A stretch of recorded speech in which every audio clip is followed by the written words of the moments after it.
nchi hii kila mtu ana nafasi na wajibu wa kuitumikia. Katika utumishi wa nchi yetu tusitegeane, kila mtu atumikie nchi yake kwa nguvu zake zote. Nimekuwa nikiyasema haya mara nyingi. Mimi hata mambo ya kugombana kivyama vyama mimi siyapendi sana, ujinga tu. Nchi yenu moja, nchi yenu wote, mnagombana nini?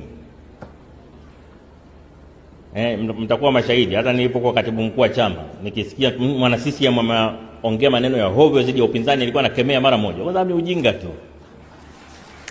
Kwa sababu vyama vya siasa navyo vimeundwa kwa mujibu wa katiba ya nchi. Mtu anapojiunga na chama kingine, maana yake naye anataka kutumikia nchi yake kwa njia nyingine, lakini utumishi ni utumishi.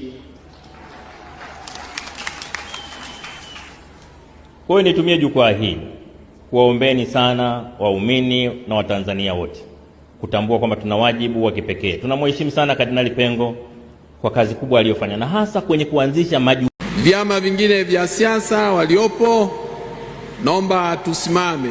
Shida mnajificha. Asante sana. Mpina mwingine, vyama vingine. Sasa mwe mnahudhuria misiba jamani. Mko kumbe, sikuwa sijaona. Chama kikubwa hivi mmejificha, mkae huku.